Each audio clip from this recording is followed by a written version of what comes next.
Good morning and welcome to the Checking the Gate podcast. This is Doug. And Mason. Mason, it actually feels like it's been a long time since you and I recorded together. It has been. I've been recording a lot of podcasts, but You've been podcast cheating on me again. Yeah. I mean, we kind of agreed that we'd be seeing other people, right? Wasn't that the agreement? Okay, anyway. So welcome back to the show. Thank you for having me. It's a pleasure and an honor. Luckily, the audience probably isn't going to know any different because I spaced out our episodes so much that it seems like you never left. In fact, you probably could just cut this whole part out and it wouldn't make any difference to the audience. I could. Let's see if I'm going to do it. Okay. If you still listen to this, I may or may not have done it. What's on the docket today? Well, let's catch up a little bit. Like, what have you been up to? Like, you're working on a graphic novel. I am working on a graphic novel. We're finished the sample and just getting the package together to send to publishers. Very exciting. I hope it becomes something, and who knows, maybe this time next year everyone will get to read it. So now that we beat around the bush a little bit. Yes. We're talking about the 2015. That's the new version of the Fantastic Four. Dr. Storm, we gave you 6 years and millions of dollars, and you gave us nothing. What's different now? Reed Richards. He knows answers to questions we don't even know to ask yet. All exhibit unique physical conditions. I just want to fix my friends. You can't fix this. You should use these powers to help people. Doom.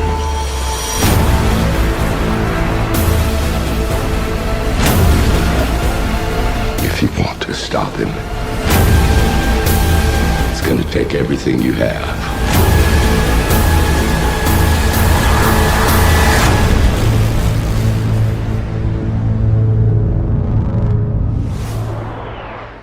Although, to be honest, there's not much difference. Not much difference? In terms of quality? Well, I think in terms of, actually, I think they're vastly different. Yeah, but still, let's be honest. They're both bad movies. Yeah, but, I think that, I feel like the first couple, the Fantastic Four movies before, from 2005 and 2007 or 8, were mediocre, but, they were just nothing special. I would say that the CIA could have used all three of these movies as torture. Let's not forget the 90s really low budget version. Have you ever seen that? Oh, no, but I've heard stories. But that was made strictly to retain rights. Well, and it was never actually supposed to see any sort of distribution, so it's like a bootleg. What Fantastic Four movie to date has not been made to retain the rights? I mean, the idea with this one, well... Okay. The idea for all of them is, oh no, we're going to lose the rights. We need to do something and do it now. Okay, the 90s one, which, if you look at it, you're like, that's the 90s? It looks so bad, it's like the 70s. But that one was never meant to see the light of day. Well, no. It leaked, and now there's bootlegs running around. But so that's a significant difference from the 2005 one with which was made to retain the rights. No, it was made to make money. They were really trying. Well, yeah, but it got theatrical distribution. Yes, that's a huge difference. Yes, but even still, the reason it even exists and is the way it is because it was made to retain rights. And this latest movie comes right at the pretty much the tail end of when the rights were going to expire. It was made to retain them. I think we're already getting into the diagnosis of the problem. Let's take a few steps back. Okay. Let's talk about the story of the film. So poor Peter Parker was pitiful. He couldn't have been any shyer. You're gonna whip that out every time. Not whip that out. Oh. Are you gonna hold that line every time we are gonna review a comic book movie? Well, This has nothing to do with Spider-Man. I would beg to differ. I would argue that a lot of these comic book movies share so much in common plot-wise that they're basically remaking the same film. I mean, don't get me wrong. The first couple Spider-Man movies and the 2 reboots and most of the X-Men movies and a lot of the other comic book movies, I love. Like, they are good movies. But when you really take a close look at the plots, they all follow a diagnosed social outcast who doesn't fit in, who is befallen through some kind of circumstance with superpowers, is forced to rise to the occasion of being a hero to face off against his ideological opposite. Yeah, but like, it's just story structure, man. Like, it's just a formula. And the thing is, like, you could say that about any kind of movie. Yeah. Not just comic book movies. Like, there's formula movies all over the place. It's just a matter of, like, how you make it, right? Yeah, actually, there's a YouTube channel called Couch Tomato that does 24 reasons why this movie is the same as this movie videos. Sounds fascinating, and we'll check that out at some point. Yes. But back to the story at hand. Yes. Little Reed Richards is just a genius, and nobody gets him. And including his teachers, like, hey, this isn't science fiction. This is a real science project. And Reed Richards is like, hey, man, this is real science. And the teacher's like, hey, look, you're a kid. You don't know things. But his buddy Ben Grimm does believe in him. And they start to tamper around with teleportation. Fast forward 2 years later, they're just, what is it, high school? Or is it college? Or what is it? I can't tell because Miles Teller, he doesn't really look high schoolish anymore. Like these are not teenagers. Although they might maybe they're supposed to be teenagers. I'd assume that they are supposed to be 18. Okay, so right post high school, pre college, that kind of age, or like last year of high school kind of thing. Yeah, Ben Grimm and Reed Richards are teamed up still. Trying the same experiments many years later, not being kids and everything, and they kind of succeed. They get noticed by Dr. Franklin Storm. Yes. And he's like, hey, guess what? I happen to be doing the same thing over here in New York. And so he recruits Reed Richards, leaves Ben Grimm behind because the guy's just like, he's not a genius. No. He's just Reed Richards' buddy. And basically, between Viktor Von Doom... That's not an ominous name. No, look, everybody. Never hire anybody with the last name of Von Doom. It's just a bad idea. Yeah.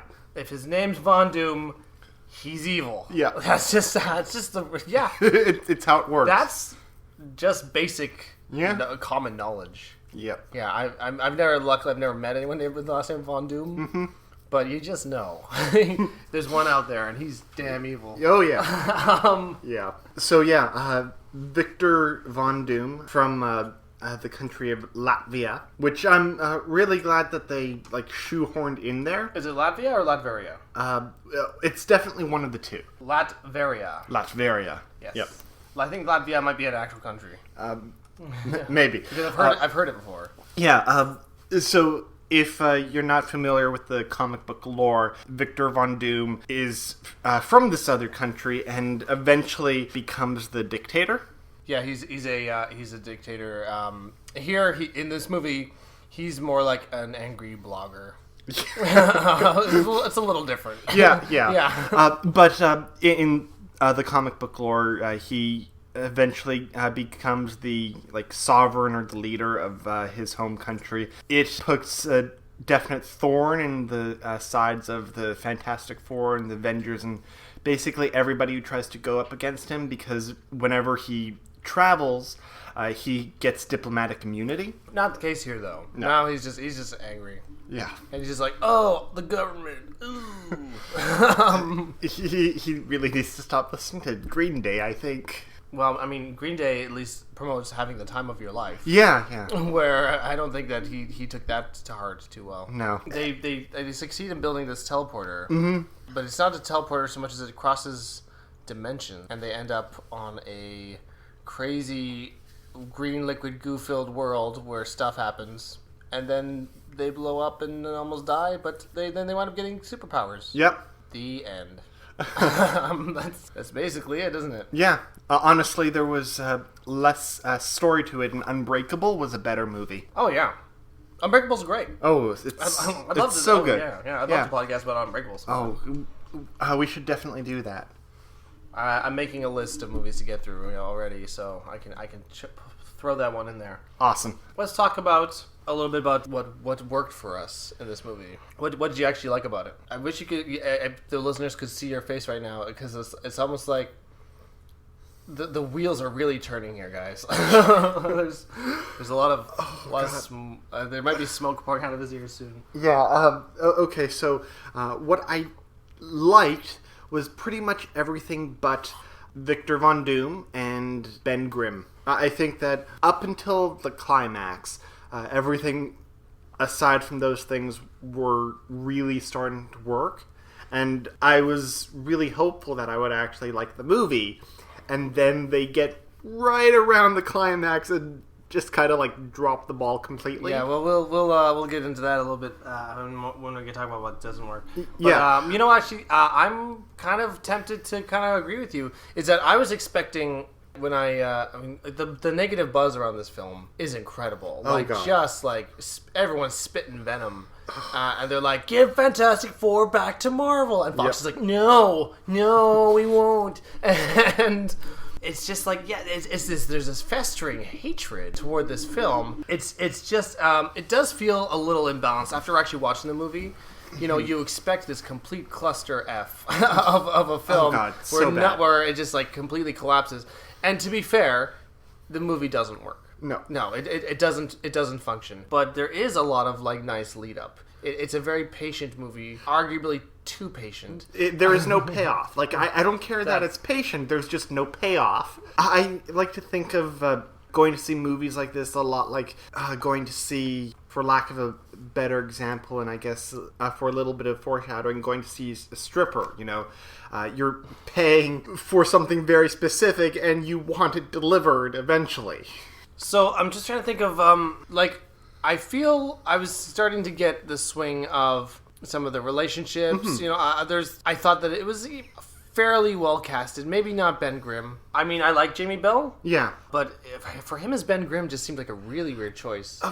For me, like the thing that I didn't like so much, like one of the things that it makes doing a Fantastic Four movie really well so hard is that they are a team. And there's these four main characters, and you need to get to know each and every one of them. And, like screenwriting 101, impulse to do is to give each of them a backstory and their own subplots to focus on, which is what the first two movies did, and what this one kind of sort of did, but not really. It was a little bit more focused, and I appreciate that about it. But, if you do that, then you have 4, 5, 6 different plot lines if you include the villain's subplot and the main overarching plot. And that is just far too much to handle in a 3-act structure for one movie. Yeah, which is sort of why it seems like the first act, or like all the setup, was taking forever. Mm-hmm. And we still kind of barely feel like we got to know like Johnny Storm that well, and even Sue Storm that well. Yeah, but like, I could forgive that, but like the thing that I didn't like about Ben Grimm is, even considering like he probably should have been given very little to do, I think he was given too little to do. Therefore, was kind of instead of being a character who was more like a rock. Okay. Oh, I see. I was already taking it kind of literally. Well, okay. Continue. Yeah. So, and on top of that, like the Thing, when he turned into the Thing, and I'm not being like vague there. The character is called the Thing. After he has his transformation, it's CGI. Ben Grimm's the Thing in this movie is completely CGI, and it's not the best CGI. It's not bad. He looks kind of awkward. Yeah. Michael Chiklis. I mean, actually, I liked Michael Chiklis as the Thing, and the big, it was a suit. Yeah, but it looked good. It looked practical. Like it fit the world that it was suited to, and Jamie Bell's Thing was total CGI and naked, like completely naked for most of the movie. Yeah, I guess he's got no. There's no questions left unanswered in that department. Okay, I guess we're getting into like what didn't work for us already. So we flow so nicely. I feel what the main problem was there is a lot of first act. There's not really a second act. Not even a bit. And then the third act is completely disjointed and rushed. Yeah. And so it's all build up. Mm-hmm. And the build up is quite nice. Mm-hmm. But then, so they start to get their powers. And now we're going to get into the meat of the story. But then there is no meat of the story. Mm-hmm. Then it instantly kind of leads into the third act, which is so rushed, and it's just like they didn't care in the least about Von Doom and like his motivations. They're just like, well, we gotta wrap this up because we're hitting our runtime, and it feels like it. Like you really can tell that. And the thing is, like, there's so much backlash towards Josh Trank, the director, and you can tell like it's not just him, man. Like he's not the sole problem with this movie. Well, what I heard, and keep in mind that this is very likely just mostly conjecture. There's a lot of hearsay going around. But we can kind of only construct a sort of. Well, the truth is out there somewhere. Probably being investigated by the X-Files. But no doubt. Anyway, what I hear about it is that there was some tension between the director and the studio, and then the director decided unilaterally that he didn't like what the studio was asking, so he completely butchered the film in post, and then released it like that. Now I'm not sure about that. I know that that there were definitely conflicts between the studio and him, and the studio definitely wanted it some way, and there were reshoots for sure. Mm-hmm. So they were trying to kind of stitch together the story a little bit. And you can tell a lot of the reshoots because Kate Mara has this awkwardly bad wig on for those portions. Basically, like, you get the feeling that the last act is not part of Josh Trank's vision, and that was purely like the studio going like, "Hey, we need to have a climax to this film. We need to finish this up. Let's just get to it," And so I feel like. It's a problem when you give a film to a director. You want him to like have his vision, give him creative control, and then you don't like what he's doing and you pull the plug early. It's sort of like, how can you not fail if you do that? Well, I think that in relation to that, there's a few different perspectives. Technically speaking, the director is always considered the author of a film. However, the studio usually owns it. And as the bankroll for the author of it, kind of call the shots, right? So, there is that. It's hard to argue because they are forking over the money. Yeah. It's not coming out of Josh Trank's pocket, it's coming out of the studio's pocket. Mm-hmm. And they have expectations. And this sounds like their expectations might be a little bit loony. Mm-hmm. But at the same time, like, Josh Trank's vision also wasn't particularly loyal to the Fantastic Four. And it probably would have angered fans even if it worked out. Because there's this sort of, like, he was going for a darker, grittier science fiction. But also, it seemed like he also didn't know exactly where the story was going either. I don't know. It's really hard to peg what it was that went wrong. With a lot of the comic book movies coming out, some of them are doing things really, really well, and others are not. And I think this is one of the ones that are not.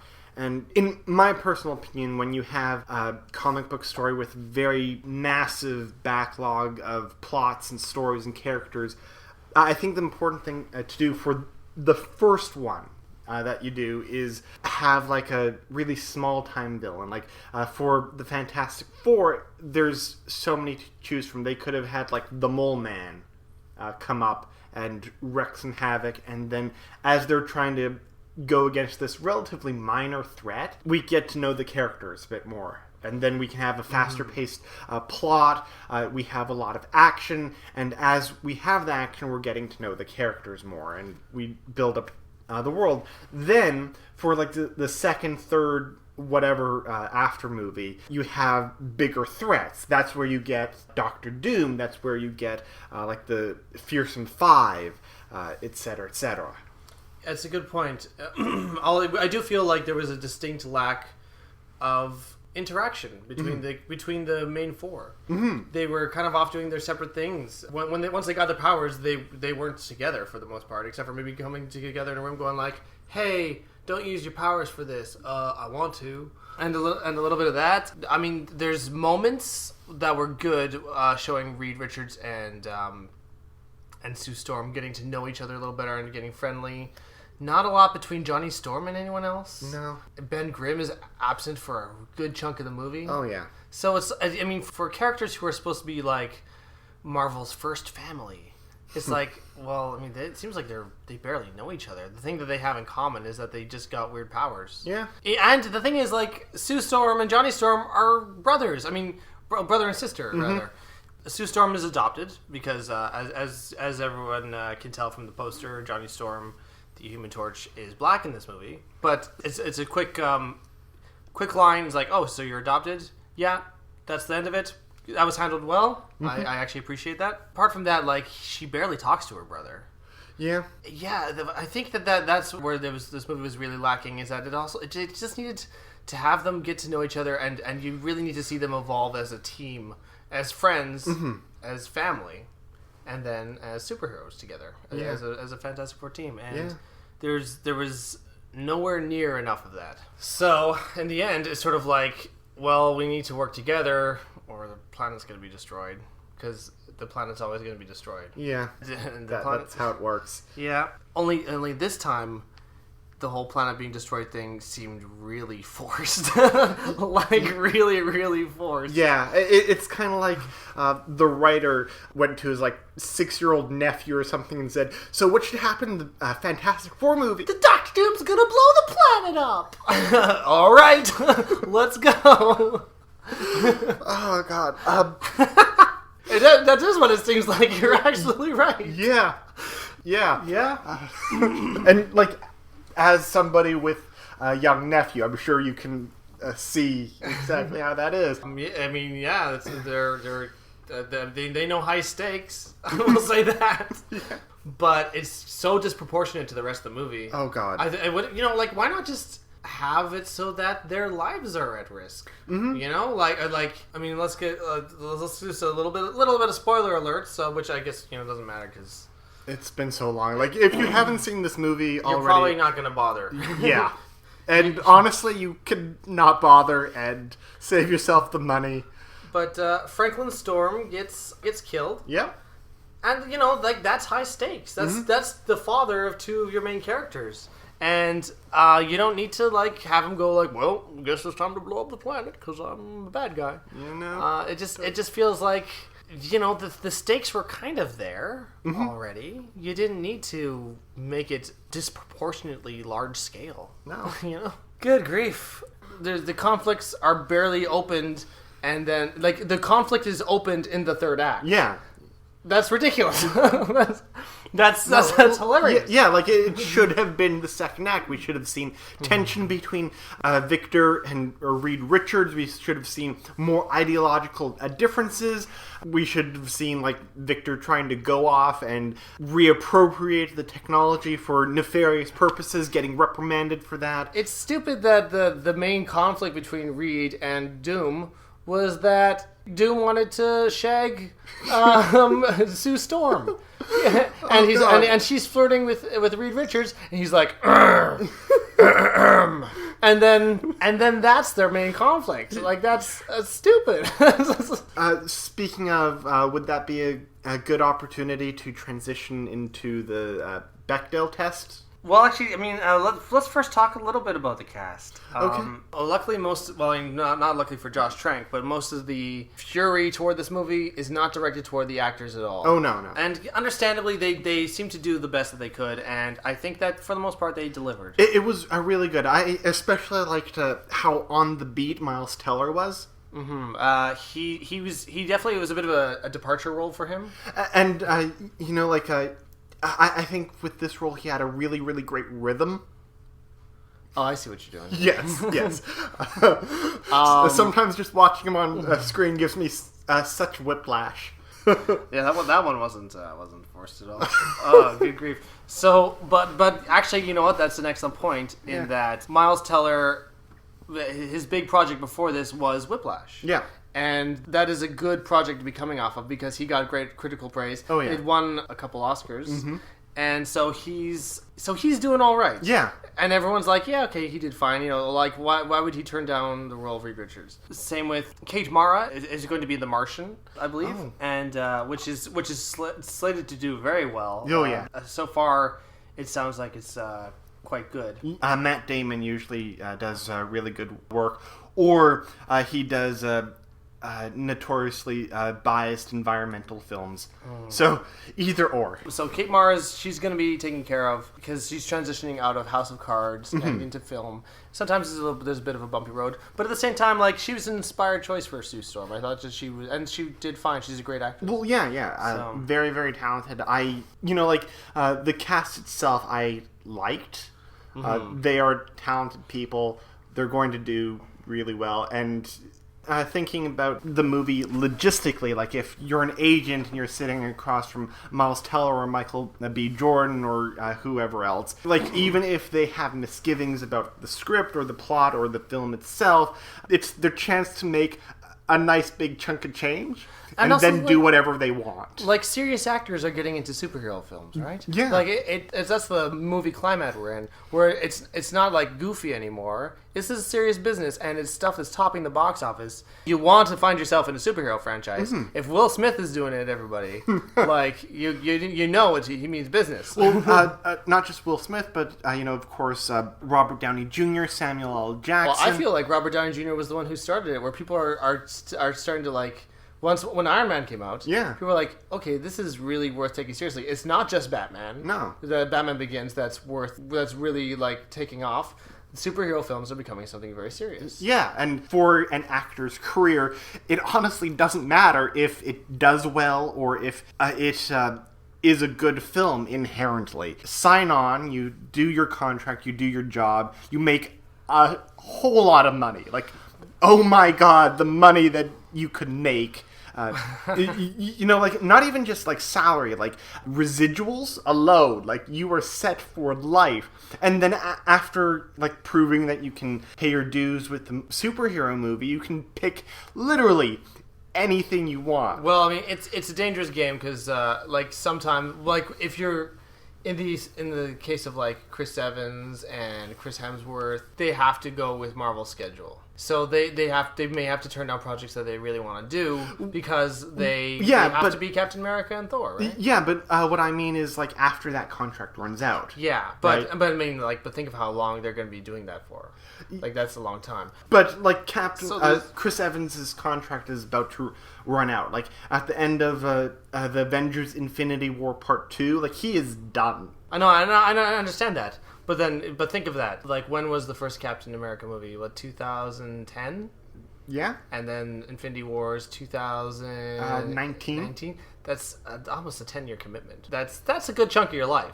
Yeah, but so, like, no, I understand. Like, it was a good career move. Yeah. Especially since, like, that washed out the taste of Johnny Storm, like the first Johnny Storm out of everyone else's mouth. And everyone's like, oh yeah, no, he's just Captain America. Mm-hmm. No, actually, although I don't want to bash the Fantastic Four movie too much because I actually liked him as Johnny Storm. I thought he was a good choice, but I like him better as Captain America. Oh, so much better. So, but I mean that's more due to the film's quality. Well, yeah, but even still, like, all of the actors doing superhero movies after their commitment, they're basically Bill Murray. But basically, the point I was trying to make was that you can understand why Miles Teller, Michael B. Jordan, why they would want to take on a role like this, and I think everyone understands that. Yeah. Because you never know who's going to be the next, like, set for life, like Hugh Jackman. Mm-hmm. I'm always going to be Wolverine, snickety snicked. Yeah. Because it's like the audiences connect. More and more audiences are really connecting the actors to the characters, but not everyone makes it out of the typecasting alive. I don't know. It's tough. But I still argue that after their superhero commitments, all these actors are basically Bill Murray. They will be able to work when they want, not work when they want, and do anything else in either decision. I mean, that's not even just superhero movies, man. Like, have you? I saw an interview with Joseph Gordon-Levitt. He can take on the projects that he wants. It's because he's still living off of residuals from Third Rock from the Sun. So, like, if you're in a really successful sitcom, the same can be said. As long as you are actually okay with how you spend your money. If you blow it all constantly, then if you're bad with money, you're bad with money. That's not anyone's fault but your own, or your mom's fault because she didn't teach you how to be good with money. It's the nature of the business. If you get in something that really takes off. It'll probably be paying off for a long time. Yeah. Although sometimes it doesn't. Sometimes you're in a show and it disappears and then that's it. Yeah. And then you have to kind of find new work. But anyway, that's neither here nor there. Let's discuss Josh Trank a little bit. Have you ever seen? I think his only other movie was Chronicle. Oh. Have you seen that one? Yes, and can I say I regret it? Oh, you didn't like Chronicle? No. Because Chronicle was the thing is I haven't seen it, so I can't comment on it. Oh. But if I recall, it was actually well liked for the most part. For example, Chronicle was 85% on Rotten Tomatoes. It was certified fresh. Yeah, but which is a significant drop when you get to Fantastic Four at 9%. Yeah, but But not. I mean, that's not to say that you have to like it because obviously, if you didn't like it, you didn't like it. Not particularly. Okay, that's interesting that you weren't particularly keen on Chronicle. So, did you find any similar issues? Or was it what didn't work about Chronicle for you? Well, yeah, reflecting on both as done by the same director, Chronicle kind of rushed to a climax and didn't have too much development. The basic plot of Chronicle is this group of friends finds this weird rock or whatever. Yeah, they become superheroes. And then they get superpowers. Yeah. One of them, starts standing up for being a good guy. The other is a weird, creepy loner. And, if movies have taught me anything, it's watch out for the weird, creepy ones. Yeah. If they got if they don't have the leading man face, ladies and gentlemen, they're not to be trusted. Yeah. There you go. Yeah. Girls with glasses and a ponytail aren't pretty until they put on a dress and makeup and take out the ponytail. And I'm gonna lie, brunettes with the glasses, that's my weakness. Yeah. Yeah, ooh, brunettes with the glasses. Oh, God, yeah. Anyway. So yeah, Chronicle, that's the plot. The movie follows the villain, which is kind of interesting.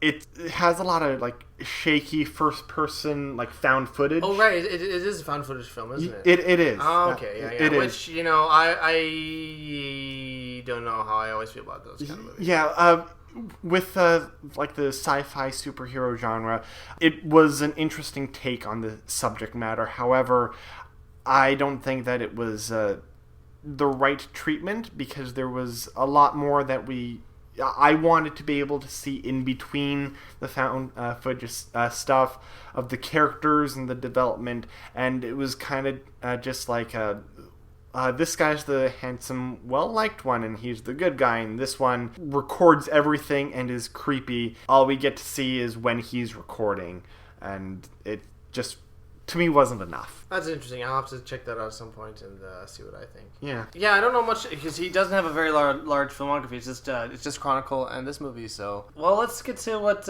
one thing that you like so much about this show, Mason, is let's talk about the social issues as far as the feminism and. So you run it through your Bechdel test. Okay.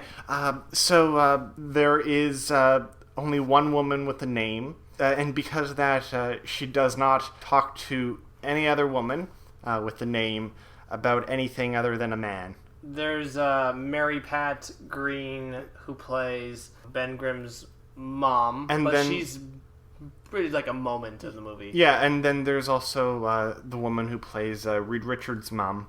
So, it's just moms and then Sue Storm. Yeah, I'm looking through the cast list. It's all guys, man. It's a huge sausage fest, really. It's just dongs. Yeah. A sea of them. At this point, any other ones are just small parts. Yeah. Street Race Girl. See, Street Race Girl, there's no name. Which, the point of the Bechdel test isn't that there is something inherently wrong with like the number of women or how they're dealt with. It's to show how women are treated in film and their relation to other characters. Theoretically speaking, if we took out Sue Storm completely, would the plot be any different? A little bit. Yeah. She's an important part character, right? She does sort of help locate Reed, and she's actually given much more importance than, say, Johnny Storm, I'd say. Mm-hmm. Which is also kind of socially less than ideal, because they did something very progressive in this movie, and they made Johnny Storm African American. Yeah. Which a lot of the fans, for various reasons, really didn't like. But there's other people who are fine with it. And actually, at the end of the day, now, it seems like that was like a non-issue. Yeah, it really was. But before the movie happened, like if you were paying attention to geek and nerd blogosphere or whatever, it was a matter of huge outrage. And it was really ridiculous. But having somebody be a replaceable character in the main cast doesn't speak well for the structure of the movie itself, regardless of social implications. But when you take into account how people of color and gender minorities and sexual minorities and women are handled in film, it's very revealing of the culture that we live in, I think. I think that more specifically about this film, I liked how Sue Storm and Reed, like, well, first of all, she wasn't like overly sexualized, which is great. Mm-hmm. And it felt like she wasn't just a love interest for Reed. Mm-hmm. In fact, that was really downplayed. If anything, like, it was more overplayed in Von Doom's mind than it was actually happening in real life. And I appreciated that. Now, there's another test, apart from the Bechdel test, called the Makomori test. Oh, what's that one? Which is in the film Pacific Rim, there's only like really one major female character, but she has drives and ambitions and a story arc of her own that is completely set aside from the male characters. Mm-hmm. So it's just another test you can kind of run by if it doesn't succeed the Bechdel test. Mm-hmm. But I don't feel like this one succeeds, although I feel like Sue Storm's one of the stronger characters. All of her goals are kind of entwined with her father's and Reed's. Can we look up the rules of this test? Because now I'm very interested. Okay. At least one female character who gets her own narrative arc that is not about supporting a man's story. There you go. Okay. So in that case, Fantastic Four from 2015... No, it fails. It fails. It categorically fails. Because her narrative arc is... about supporting the men. Yeah, it's about supporting her father and Reed. Unfortunately, it does not pass that one either. I think some people might defend this film because it's a lot about like the scientific community, and some people might defend going like, well, there's not a lot of women in the scientific community. But I would say that that's extremely false. Did you ever see that there was a really sexist statement made by someone? A Cambridge professor, right? Is it Cambridge about like there shouldn't be too many women, or because they're distracting the men in the scientific community. Yeah. by being too sexy and like he got fired. Oh, he did. He got fired. Okay, I was because there was a huge backlash. No, he is not working there anymore. There was some of the women that responded to it. Where they had some very very funny pictures where there was a hashtag started where women were taking pictures of themselves in the lab. And going, in my sexy scientific attire, where it's like them in the lab coat with goggles on, and it's just like and some women in thigh high boots working around in the water. Like, oh, I'm just wrangling eels. Yeah, that was it was very funny. I think that we should have seen a little more of that idea of men being the prevalent force in the scientific community. We should have seen that challenged a bit more. It was nice to have Sue Storm there, but would have been nice to have someone else there who was a female or two, Remember the Magic School Bus? I do. I do remember the Magic School Bus. I loved the Magic School Bus growing up, and the books, the show, both. Okay, yeah. But not too long ago, I actually learned that the reason the Magic School Bus even exists is to help encourage girls and non-white kids to go into STEM fields, or to study STEM fields in school. STEM meaning science, engineering, technology, math. And not in that order. Well, because you just basically said STEM. Oh, whoops! No. But anyways, no. So science, technology, engineering, and math. Yeah. Okay. Yeah. And you know what? The Magic School Bus was great for representation of genders and cultures. Yeah. Because that's how classrooms are. Changing depending on where you live, but in Vancouver, or in most of Canada actually, there's a lot of diversity. Oh yeah. And why not inspire them from a young age to want to get into that kind of stuff? Is there anything else you want to talk about Fantastic Four? Oh god, 2015 version? Yeah. If anybody from Fox is listening, it's Fox that has it, right? It is Fox. Yeah. If anybody from Fox or anybody related to anyone from Fox is listening, give it to Marvel, please. Please just give it to Marvel. Okay, well that was going to be my next question was, do you feel like they should give it to Marvel? The answer is yes. Yes. I feel like, if for no other reason, just that you guys have not used this property well, it seems like Fox doesn't understand how to make the Fantastic Four work. No, they don't. And also, I feel like Marvel, the Fantastic Four, they're those characters, not just the four, but they're Doom as well. He's a really important character in the Marvel universe, and it would be really great to have them incorporated into the Avengers, into the not just but just into the Marvel cinematic universe. That universe. It would be nice to have the Fantastic Four in there. Yeah. And, with the recent deal between Marvel and Sony, Spider-Man has been a member of the Fantastic Four at different times. She-Hulk has been a member of the Fantastic Four at different times. There could actually be some rotation. There's a lot of possibilities, and I hope that even if the Titans don't give up the properties, that they can do what Marvel and Sony did. Yeah. And learn to play together. Yeah. Play nice, because I think that the audience is going to benefit from that. And actually, over at Marvel, apparently, in relation to the Fantastic Four and X-Men and the titles that the properties they don't currently own, there's a lot of spite going on behind the scenes. The Fantastic Four comic book, all versions of it have been discontinued. They're not writing any new Fantastic Four stories. It's a tough business out there right now. It's very competitive. So let's all play nice. There's money to be made, I think, if the companies cooperate. Oh, so much money. And I think that other companies are going to take cues if Sony's Spider-Man, the next Spider-Man, does really well. Oh yeah. And they're going to sort of see how important it is to the fans. And from what I hear, it's going to be a lot different. The first one, they're not going to focus on the origin story. They're skipping over that part and just doing Spider-Man. We've seen it so often. We have seen it so often. At this point, everyone knows it. Yeah. If they don't, then they're probably not going to watch this one. Yeah, man. So, what would you say? Would you recommend the Fantastic Four 2015, and who would you recommend it to?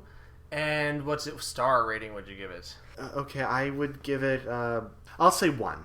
Okay, 1 star. And I would recommend it to the CIA to help interrogate potential terrorists.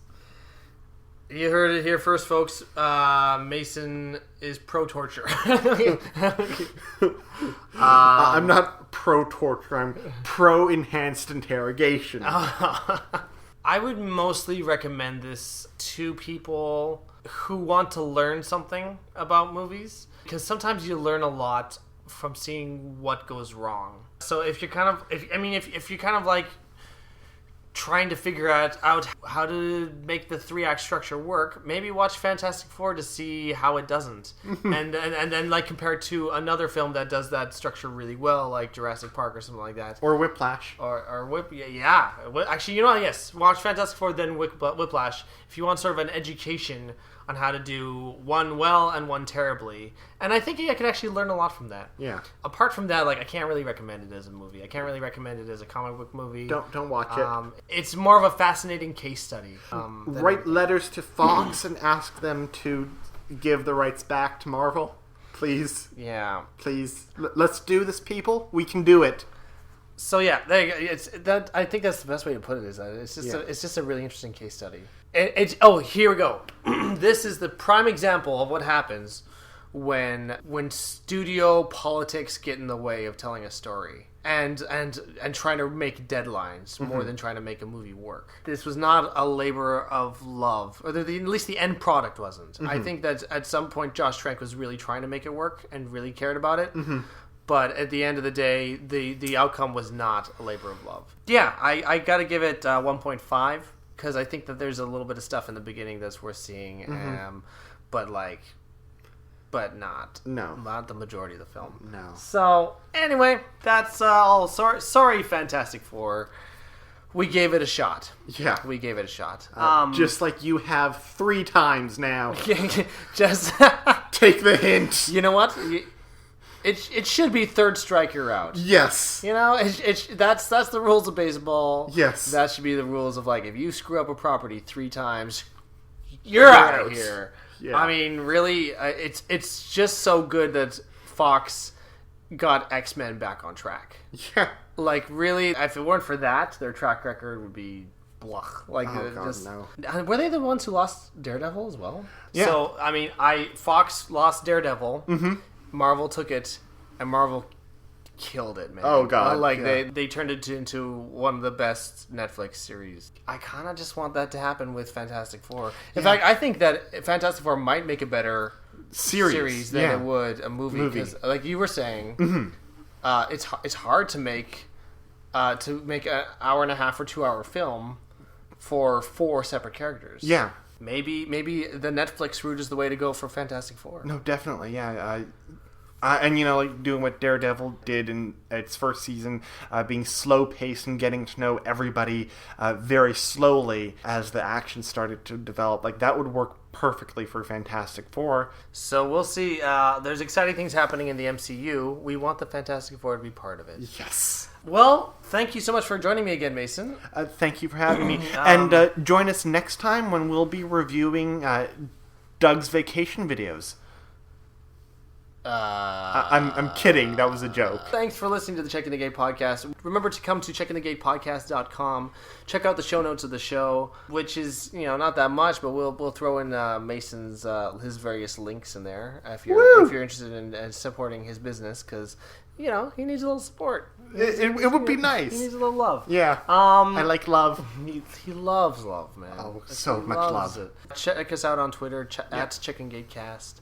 On Facebook, Checking the Gate Podcast. There's 2 apparently. There's another Checking the Gate podcast. I told you about this. Yeah. I googled it, and I too far in, can't go back. But we're the one with the fancy, crazy looking camera and the green font, not the one with just the lens. So, although I need to listen to that one to see what it's like. Yeah, because if they're doing what we're doing but better, then we really need to change our name. Yeah. So thanks for listening. This is the Checking the Gate Podcast. Doug signing out, and Mason. Bye. And we're moving on.